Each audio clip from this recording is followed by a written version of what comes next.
Tervetuloa mukaan tähän perehdytykseen. Edessämme on nyt sun kokoama paketti henkilökohtaisesta myyntityöstä ja erityisesti puhelinkontaktoinnista ja kylmäsoitoista B2B-puolella. Tosi kiinnostava setti. Joo, meillä on tässä akateemista pohjaa ammattikorkeakoulujen opinnäytetöistä Lahti, Haagaheli ja Turku.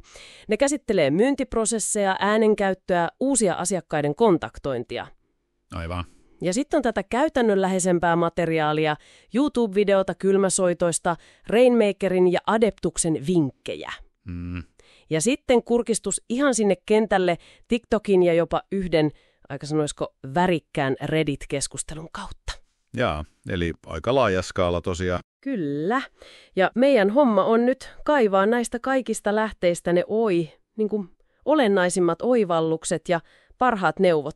Miten nämä erilaiset palaset, tutkimusohjeet, kokemukset, miten ne vastaa siihen kysymykseen, että miten puhelimessa voi kontaktoida tuloskekkaasti, eettisesti ja niin, että se yhteys oikeasti syntyy. Juuri niin. Lähdetään purkamaan tätä pakettia. Aloitetaan ihan perusteista.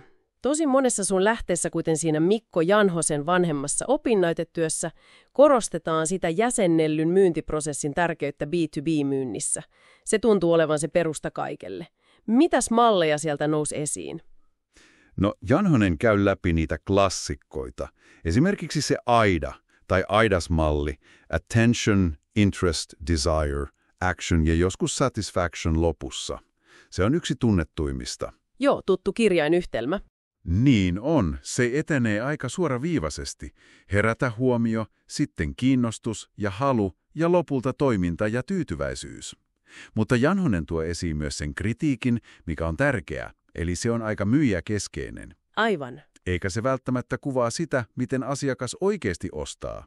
Se polku voi olla paljon mutkikkaampi. Ja ne vaiheet, ne voi kestää mitä vaan sekunneista viikkoihin tai kuukausiin. Eli semmoinen perusrakenne, mutta ei ehkä koko totuus enää nykyään. Entäs muita vähän modernimpia lähestymistakoja? Mainitsit Janhosen ja Jonna Tuukkasen työt, joissa puhuttiin myynnin portaista Pauli Vuorion ajatuksiin perustuin. Miten se eroaa? No sekin on vaiheistettu. Kontakti, kartoitus, perustelu, päätös. Mutta siinä on kiinnostavaa se kartoitusvaihe, eli tiedonkeruu asiakkaasta. Se on tosi keskeinen. Ja erityisesti se viimeinen vaihe, kertausvaihe, siinä varmistetaan se asiakastyytyväisyys heti kaupan jälkeen. Eli siinä ajatellaan jo sitä suhteen hoitamista ja tulevaa. Tosi tärkeää B2B:ssä. Tuo kertausvaihe kuulostaa kyllä fiksulta. Siinä rakennetaan sitä pitkäjänteistä luottamusta. Janhonen esitteli sitten vielä kolmannenkin Jitwoodin 7-vaiheisen mallin. Oliko siinä se tarpeen ymmärtäminen jotenkin keskiössä? Juuri niin. Lähestyminen, arviointi, tarpeen selvittäminen. Vasta sen jälkeen tulee se yrityksen myyminen, eli uskottavuuden luonti ja ratkaisun esittely siihen tunnistettuun tarpeeseen. Selvä. Ja lopuksi sitoutuminen ja kaupan varmistaminen perusteluineen kaikkineen. Mikä näissä kaikissa malleissa, niin vanhemmissa kuin uudemmissakin, tuntuu yhdistävän, on se, että joku rakenne auttaa kyllä myyjää. Joo, mutta yhä enemmän painoarvoa saa se, että ymmärretään aidosti sen asiakkaan tilanne ja tarve, ennen kuin aletaan tyrkyttää mitään ratkaisua. Se on se juttu. Hyvä tiivistys. Ja siitä struktuurista puheen ollen Janhonen nosti esiin myös sen myyntisuppilon, funnelin, työkaluna myynnin johtamiseen ja ennustamiseen. Se kuva niistä erilaisista suppiloista oli aika valaiseva, eikö ollutkaan? Kyllä. Se tekee sen tosi konkreettiseksi. Ne erilaiset muodot näyttää hyvin ne mahdolliset ongelmakohdat. Se pitkä ja kapea suppilo, sehän kertoo tehottomuudesta. Joo. Tai se leveätää siitä, ettei kontakteista synny tarpeeksi kauppaa, ehkä kohdennus on pielessä tai viesti ei pure. Niin. Ja se optimaalinen suppilo sitten kuvaa sitä tasapainoista prosessia, missä oikea kohdennus tuottaa tulosta. Se on hyvä työkalu diagnosoida, että missä se oma prosessi kaipaa viilausta. Ja siinä Janhosen työssä mainittiin myös Niemisen ja Tomperin malli myyntiprosessin johtamisesta. Suunnittelu, toimeenpano, arviointi. Se alleviivaa just sitä systemaattisuutta. Aivan. Ei riitä, että soitellaan menemään. Hei, niin. Vaan pitää olla strategia, segmentointi, mietitty prospektointi. Sitten se aktiivisuus ja osaaminen siinä toimeenpanossa ja lopuksi tulosten ja tavoitteiden seuranta ja arviointi. Se on kokonaisuus. Okei, siirrytään sitten aiheeseen, joka varmasti herättää monenlaisia fiiliksiä, kylväsoitot. Janhonen totesi jo silloin 2011, ettei suomenkielistä materiaalia oikein löytynyt, mutta sun lähteiden perusteella niitä tehdään edelleen. Mikä ihme niissä viehättää, vaikka ne tuntuu niin, kylmiltä? Joo, lähteiden kuten Janhosen ja sitten tämän tuoreimman Turusen N. Saarisen 2024 työn mukaan ne on edelleen yllättävänkin kustannustehokas tapa tavoittaa potentiaalisia B2B-asiakkaita henkilökohtaisesti. Kustannustehokas, okei. Kyllä. Janhonen lainasi Chapmania, joka totesi jo silloin, että joskus se puhelinsoitto on ainut keino päästä sen kaiken informaatiotulvan läpi, sen oikean päättäjän korviin. Sähköpostit ja mainokset, nehän hukkuu helposti sinne massaan. Totta. Ja Turunen ja Saarinen vahvisti sen, että vaikka lämpimät liidit tietysti konvertoituu paremmin kaupaksi, Totta kai. niin kylmäkontaktoinnilla saadaan sitä volyymiä. Tavoitetaan isoja määriä. Se on osa monen yrityksen strategiaa. Ja huomasin tosiaan sen sun jakaman TikTok-videon, joku yrittäjä soitti 40 kylmäpuhelua putkeen. Siis huhhuh. Joo, se vaatii kyllä kanttia. Ja se osoittaa, että se on ihan oma taitolajinsa. Nimenomaan. Ja siihen taitolajiin Turusen ja Saarisen työ antaa Vuorion pohjalta aika selkeän rakenteen. 4 vaihetta. 1. Tervehdys ja esittäytyminen se ensivaikutelma. Tärkeä. 2. Suiton syy, miksi soitat, koska eihän sitä soittoa odoteta. 3. Myyntipuhe ja ongelmanratkaisun esittely tavoitteena herättää kiinnostus siihen tapaamiseen. Ja 4. Se tapaamisajan ehdottaminen. Ja tässä kohtaa se Adeptuksen vinkki on niin kuin kultaakin kalliimpi. Mikä se oli? Älä yritä myydä sitä tuotetta tai palvelua siinä puhelimessa, vaan myy se tapaaminen. Keskity siihen. Liika tuotetieto voi jopa etäännyttää siitä tavoitteesta. Tuo on todella tärkeä ero. Ja Adeptus neuvoi myös fiksusti, että älä ala opettaa tai päteä siinä puhelussa. Just niin. Vaan jaa kokemuksia siitä, miten olet auttanut muita samankaltaisia asiakkaita ja ne pienet kyllä-vastaukset matkan varrella. Joo. Kysymällä vaikka, että kuulostaako tämä yhtään tutulta teidän arjessa tai voisiko tällainen lähestymistapa auttaa teitäkin. Ne rakentaa sitä luottamusta pikkuhiljaa, nerokasta tavallaan. Kyllä. Ja se vie sitä keskustelua eteenpäin askel kerrallaan. Mutta sitten se väline. Puhelimessa on vain se ääni. Ei ilmeitä, ei eleitä. Jonna Tuukkasen oppinäytetyö 2012 keskittyy just tähän, miten valtavan merkitys sillä äänellä ja puhetavalla lopulta onkaan.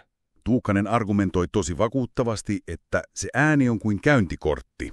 Se luo sen mielikuvan koko yrityksestä, vaikka myynti tapahtuu sillä asiallolla. Toki. Niin se ääni joko tukee tai sitten vesittää sen viestin ihan täysin. Ratkaisevaa on se kuuluisa sanaton viestintä. Se asenne, tunnetila.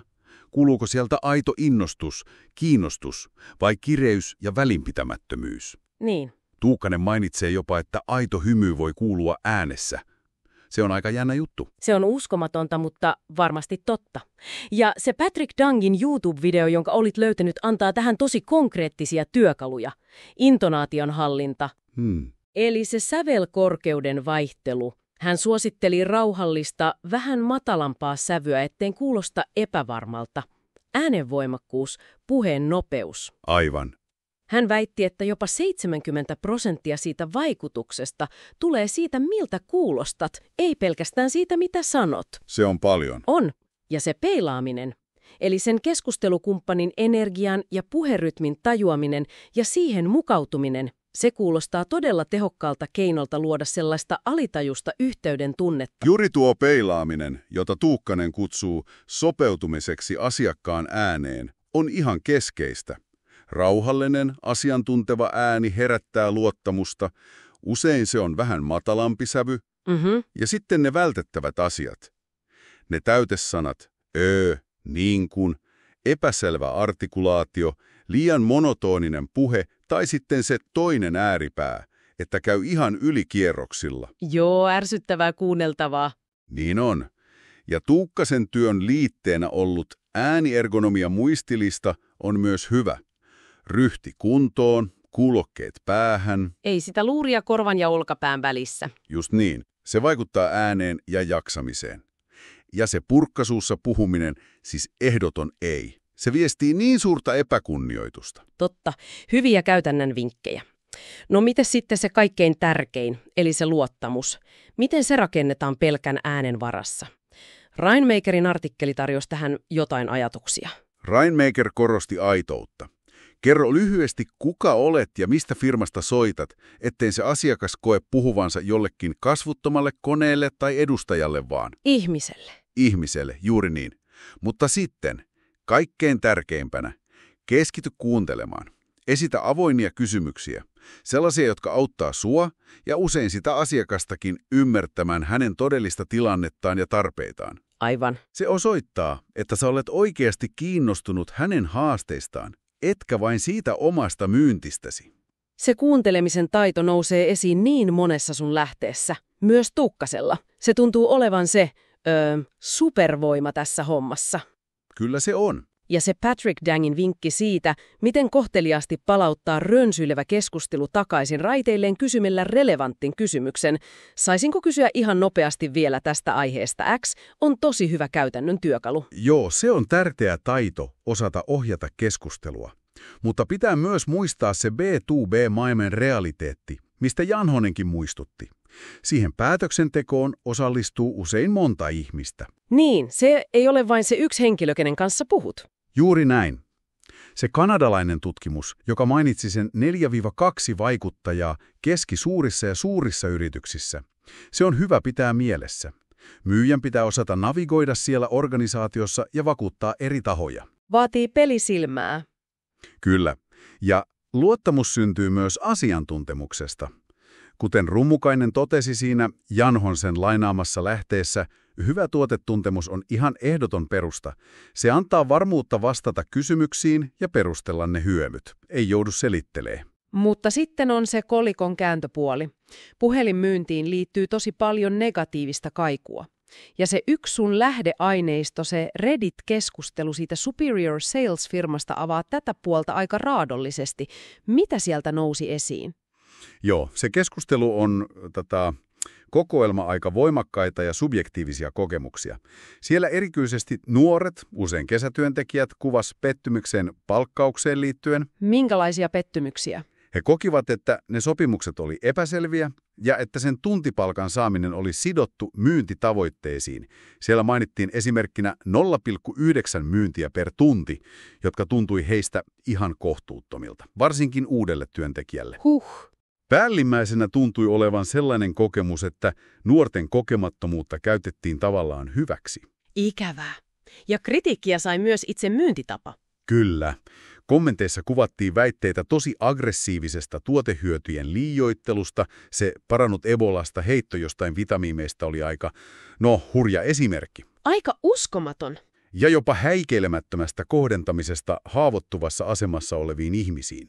Siellä oli esimerkki muistisairaasta vanhuksesta, jolle oli myyty useita lehtitilauksia myyntikiellosta huolimatta. Voi ei. Ymmärrettävästi tämä herätti keskustelijoissa tosi voimakkaita tunteita ja yleistyksiä koko alasta kusetuksena. Ja ne vertauksetkin oli paikoin todella kärjistettyjä ja asiattomia. Niin, varmaan tunnekuohuissa kirjoitettuja. Varmasti. Mutta on tärkeää muistaa, että nämä on yksittäisten ihmisten kokemuksia ja väitteitä tietystä yrityksestä. Ne ei edusta koko alaa. Mutta ne tuo kyllä esiin sen laajemman eettisen problematiikan, mikä alalla voi olla. Kyllä. Kuten joku siellä keskustelussa totesikin, että jos toiminta on tuollaista, niin eihän se ole enää myyntiä, vaan jotain ihan muuta, jopa rikollista. Niinpä. Ja esiin nousi myös se ärsytys salatuista numeroista soittamiseen ja harhaan johtaviin esittäytymisiin, tyyliin SVK jonkun vitamiinikeskuksen sijaan. Joo, se on ärsyttävää. Kaikki nämä alleviivaa sitä läpinäkyvyyden ja rehellisyyden merkitystä. Ja se linkittyy siihen, mitä Tuukkanen sanoi. Jos sä uskot siihen tuotteeseen, minkä myyt, se välittyy. Epärehellisyys ja painostus, ne syö sen luottamuksen pohjan ihan täysin. Todella tärkeä näkökulma ja muistutus meille kaikille. Miten sitten sitä onnistumista ja tehokkuutta voi mitata ja parantaa fiksusti ilman, että mennään tuonne eettisesti harmaalle tai mustalle alueelle? Turusen ja Saarisen tuore oppinäytetyö painottaa just sitä datan ja analytiikkaa roolia. CRM-järjestelmät, eli ne asiakkuudenhallintajärjestelmät, Joo. ja analytiikkatyökalut, vaikka Google Analytics verkkoliikenteen seurantaan, auttavat seuraamaan, mitkä kontaktoinnit johtaa tuloksiin. Esimerkiksi niihin haluttuihin konversioihin, oli se sitten tapaaminen tai kauppa. Eli numerot kertoo. Kyllä, datan avulla voidaan tunnistaa, mikä toimii ja mikä ei. Jos tuloskia ei synny, voidaan analysoida syytä. Oliko kohderyhmä väärä, oliko viesti heikko, ajoitus pielessä. AB-testaus vaikka eri sähköpostiversioilla tai soittoajoilla on tosi konkreettinen tapa oppia ja optimoida sitä omaa tekemistä. Ja sitten henkilökohtaisella tasolla se Tuukkasen vinkki oman puheen nauhoittamisesta ja kuuntelemisesta on varmasti silmiä avaava kokemus. Varmasti sieltä voi löytyä yllättäviäkin juttuja omasta puhettavasta. Niin voi. Ja jatkuvat ääniharjoitukset, hengitys, artikulaatio ja palautteen aktiivinen pyytäminen auttaa kehittymään. Myös se Adeptuksen idea lähettää puhelun jälkeen jotain hyödyllistä lisämateriaalia. Joo. Blogiteksti, opas, webinaarikutsu. Se on fiksu tapa paitsi auttaa sitä asiakasta eteenpäin, myös mitata hänen kiinnostustaan ja sitoutumistaan. Kyllä, se jättää hyvän muistijäljen ja antaa konkreettista lisäarvoa. Siinäpä oli melkoinen kierros puhelinkontaktoinnin maailmaan näiden sun lähteiden kautta. Käytiin läpi myyntimalleja, ääneen psykologiaa, kylmäsoiton tekniikoita ja niitä vaikeampiakin eettisiä puolia. Aikamoinen paketti. Joo, ja kokonaiskuva tuntuu olevan aika selkeä. Tuloksellinen puhelinkontaktointi on tasapainoilu. Tarvitaan se rakenne ja tavoitteet, totta kai, mutta ihan ytimessä on se aito, vuorovaikutus, kuuntelu ja asiakkaan ymmärtäminen. Äänen ja sen välittävien tunteiden merkitys on ihan valtava, kun se kasvokkain kohtaaminen puuttuu. Niin on. Ja kaiken perustana pitää olla se eettisyys ja rehellisyys. Ilman niitä ei synny kestävää luottamusta, eikä niitä arvokkaita, pitkiä B2B-suhteita. Ei vaan synny. Kiitos, että käytiin tämä läpi yhdessä. Oli tosi antoisaa. Toivottavasti sait sinäkin tästä itsellesi uusia ajatuksia ja ehkä työkaluja pohdittavaksi näiden materiaalien pohjalta. Jätetäänpä sulle vielä yksi ajatus itämään tähän loppuun. Me eletään aikaa, jossa tekoäly ja automaatio tulee tosi kovaa vauhtia myös myyntityöhön. Kyllä. Mitä jos käykin niin, että juuri se aito ihmisääni taitavasti, empaattisesti ja luottamusta herättäen käytettynä siellä puhelimen päässä nouseekin tulevaisuudessa ihan arvaamattoman arvoon? Mielenkiintoinen ajatus. Voisiko se hyvin tehty henkilökohtainen puhelu, jopa kylmäsoitto, olla lopulta se erottava tekijä? Se keino, jolla rakennetaan syvempi yhteys aikana, jolloin kaikki muu tuntuu automatisoituvan. Mitä sinä mietit tästä?